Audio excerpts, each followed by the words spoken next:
Good afternoon, YouTubers. It's just me again, Johnny Fever. It is April 4th, I think. Starting to lose track of the days with this whole coronavirus epidemic. Anyways, here we are again. Figured I'd break out another bike video, or make another bike video. And just a correction to my last video with the Honda Dio, but it wasn't an ATC 250 ES that I had done the previous video on. It was a 84 ATC 200 ES. Anyways, doesn't matter. So what we're doing here today, or what we're looking at, is a 1983 Honda CM450E. And this is probably one of my all-time favorite motorcycles. Absolutely love this bike. Got this bike, I don't know when I got it, probably 2010. Got it used from a student of mine who was hard up for cash to pay rent. And anyways, I had resurrected the bike for him earlier in the summer so that he could get his motorcycle license on it. And anyways, he ended up basically taking it for the summer down to Halifax, Nova Scotia, riding it around, working, and brought it back to Fredericton. And then approached me probably September, October, and asked me if I was, be interested in purchasing the bike from him. And of course I was, because of my, because I'd been working on it previously and knew the bike and, really enjoyed it for the day or two that I had it while I was working on it. And yeah, ever since then I just fell in love with this motorcycle. 83 Honda 450 twin. 2-cylinder parallel twin, 3 valve per cylinder. Very simple motor, simple design, but basically, as they used to call them, like Honda bulletproof, nearly indestructible. Can take a hell of a lot of abuse, and they can withstand the test. That's for sure. Anyways, not to say that this one had ever been really abused, but obviously, again, much like the story of all of my motorcycles, it didn't look like this when I got it. When I agreed to buy it from him, we negotiated on the price, and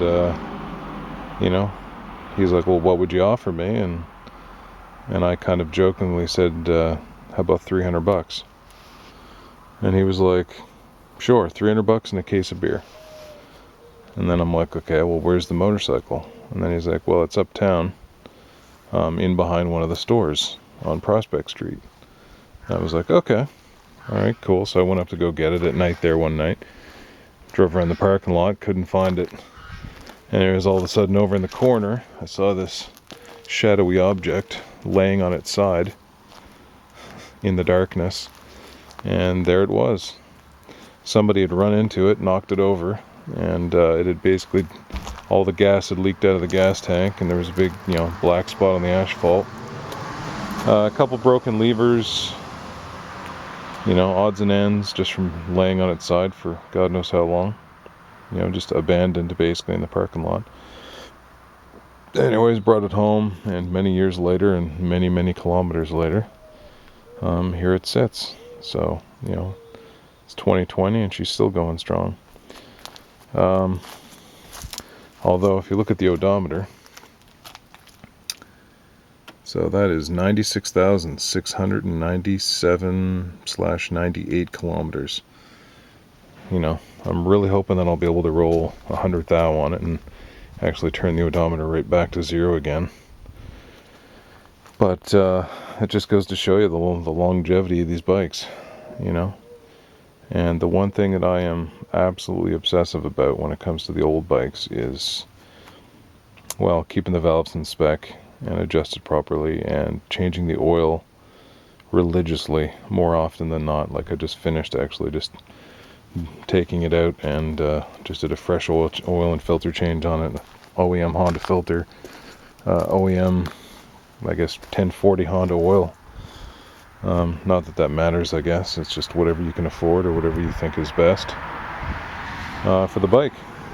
Anyways, yeah, 450. This is kind of like I guess the next iteration after the CM400. They had a 400 parallel twin. They had a 400 twin star. I think they had the Honda Hawk, which I believe was a 400 twin.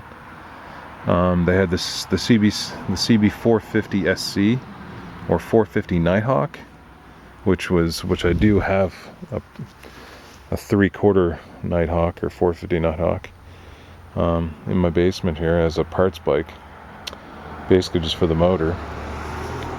But yeah, it's all based on generally the same chassis, the exact same engine used, different variations they had of the 450 motor, which in one of them that you do not see around here at all is the 450A, the Honda Matic 450, with just I think it's got what, neutral drive, I believe, and again we don't see that here. And it would have like the clutch pack, and it would have the kick shifter on the older versions, which this doesn't have. But it's all based on this very same parallel twin motor. 3-valve, oil cooled, air and oil cooled. So it's got the big fins in around the head and on the cylinders. You know, the exhaust brackets there are vented or finned also. Oil cooler down below. Now what you notice on here, this is not stock exhaust. I managed to find this Mac 2-in-1 a few years ago on another used bike that I had bought, project bike, but again might become a parts bike. And not to say that the 2-in-1 is better.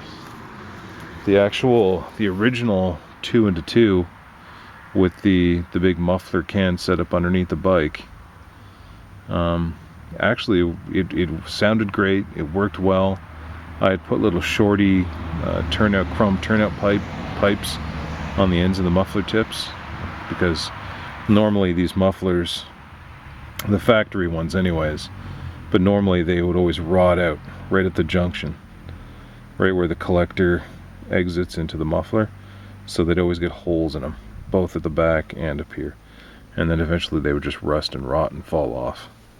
I do have like basically a brand new factory 2-in-2 exhaust that I actually bought out of Las Vegas on eBay many years ago, and they had basically almost a showroom condition original motorcycle with no mileage on it whatsoever, and they were parting it out, and I bought as much of the original chrome exhaust, brackets, mirrors, everything that I could, so that I could, you know, eventually use it on this one or another one potentially.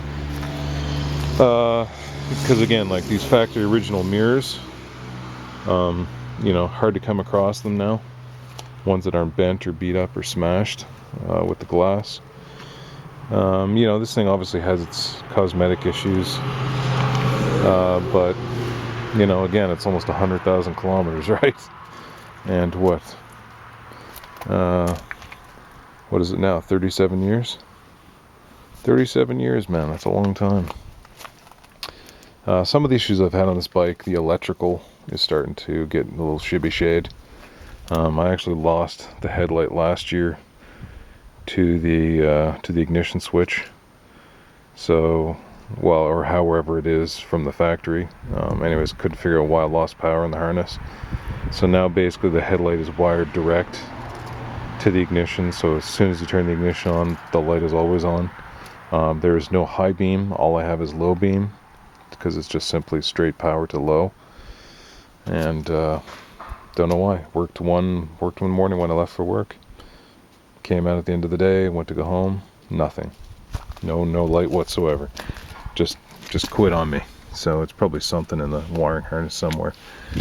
Like I said, 1983. I suppose it was a great year for those of you that remember it. Maybe it was leading up to Prince's Purple Rain, that kind of stuff. One of the unfortunate things is that the previous owner had decided to paint over a lot of because there was some surface rust and fading in the original paint, so he masked it off and then used black like stove paint or trim clad. Not a great job, but you know, it did the trick for him at the time, I guess. What I did is I went and bought an original factory warning sticker label, because the other one he painted over, and I put that on there. So anyways, made that stand out a little bit. Other than that, what do we have up here? We've got the old pull choke, pretty classic on these old bikes. I've got my little one-eyed raccoon hand-carved keychain from Cranberry Lake, New York, August 2014, when I was down there on a little bit of a bike trip, going down through the States on the old 450, and it can be done. Don't let anybody tell you otherwise. These old bikes, man. And the real saving grace to this bike is that it is a 5-speed / 6-speed.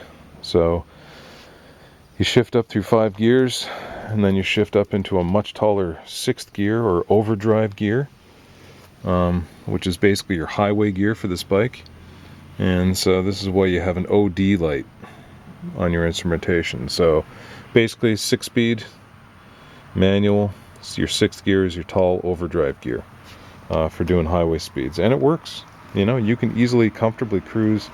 Now I'm going to say, 100, 110 kilometers an hour. That's like, this old bike doesn't like it much more than that now. It's just simply, I think, because the motor's getting tired and stuff like that.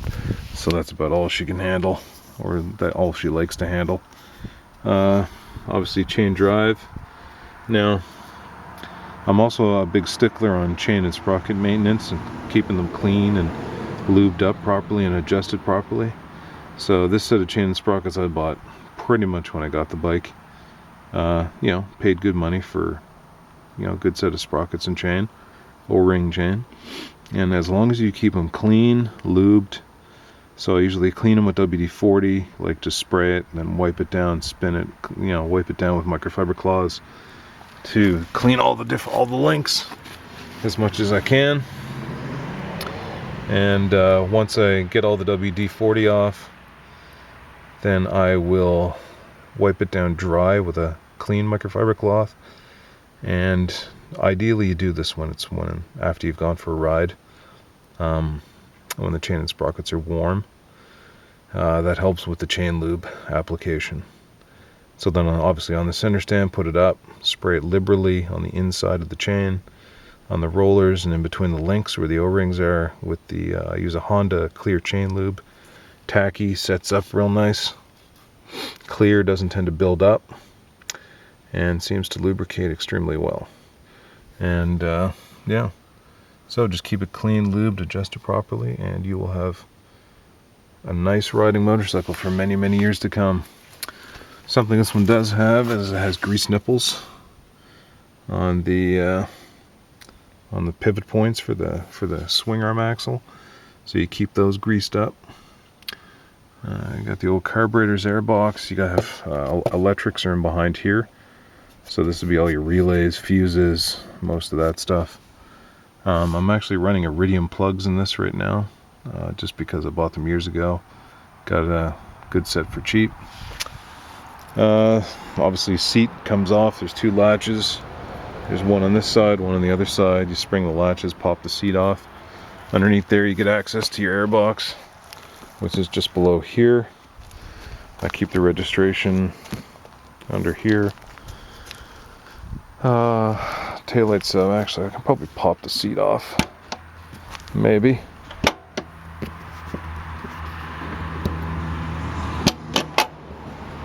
Or maybe not. Oh, okay. All right, seat's with me.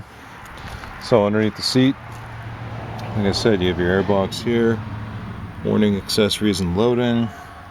So it's got a bit of a snorkel. Anyways, running and I really only suggest to run OEM Honda filters on these things. I tried to run an MGO filter, aftermarket filter, one year. Doesn't even fit in the airbox. Well, it fits in the airbox, but the minute you go to screw this cover down, the cover won't seal properly, because the MGO filters are a little bit taller than the factory OEM filters, and she don't fit. Under here, it has this original, underneath the seat, it's got this original cubby hole. That's where I keep my registration and paperwork, just in case. And a Ziploc bag. And see if I can get this seat back on.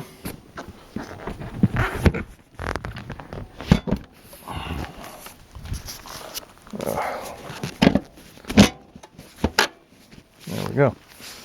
Seat latch back on, no problem. And behind here, on the right side cover, you have your battery. Got your helmet lock. Still there, handy. Again, drum brake. It's got the single drum in the rear. And up front is also drum brake. But it's a double, I think that, what do they call it? A double leading drum setup. So usually when people see me with this motorcycle, they think it is very old. Like, I mean, they think it's like a very vintage motorcycle. And one of the key things that seems to give that away is this old double drum brake in the front. Not disc, drum.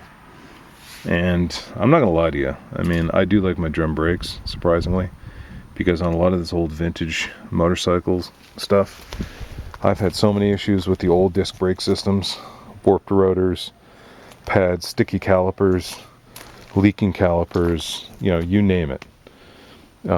Master cylinders getting air in them, not working properly, spongy, grabby. No. I mean, newer disc brake systems, wonderful, super. The old stuff, never had much luck with getting it to work. One of the things this bike didn't have when I got it was a center stand. So I actually had to go out and buy one because somebody had taken it off. And obviously, as you can see, because I don't have the factory exhaust, the left side exhaust pipe has the bump stop for the center stand. But in this case, no bump stop. So this has actually ground into the swing, into the center stand a bit, the chain, but it's not a big deal. You hear it kind of hit the chain every once in a while, but no big thing. Fuel petcock, obviously, you've got on, straight up, well, pointing up, off, and then reserve, pointing down with the long handle pointing up. Good to know when you're riding, because if you start running out of fuel in the on position, you should just simply be able to, like, once it starts sputtering and dying out, you should just be able to, without taking your hands off the bars or like without taking your eyes off the road, just take your left hand, reach down quickly, and then spin it up to reserve, let the fuel kick back in, and away you go. It's kind of something you learn as a motorcyclist once you get going. I did have heated grips on this at one time, but unfortunately I had them hardwired in on a switch, and one night forgot to turn the switch off. Came out the next day, battery completely toast. So learn your lesson, be careful if you hardwire stuff straight. Things I mentioned about the electrical also on this bike when I got it. Rear taillight didn't work. So no power to the taillight. Traced it all the way back through the wiring harness on the bike. Couldn't see any brakes, frays, wires, corrosion, nothing. Cleaned everything, still no power to taillight. So guess what? That was the first thing I had to do, was hardwire taillight to power. So again, as soon as you turn the ignition switch on now, I've got taillight and low beam headlight. I have no idea why it's doing this, but it's almost like something that develops with time. Anyways, love this bike.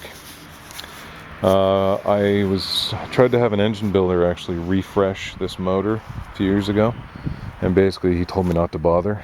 He just said go out, find yourself a good parts bike, good parts motor with lower kilometers, and just do a complete motor swap. Haven't had to yet, but I have 3 spare motors and I think 2 complete bikes as backup, because I basically went around the countryside, scoured, and found as many of these old 450s as I could. And amazingly enough, I managed to collect 4, 5, 6 of them now.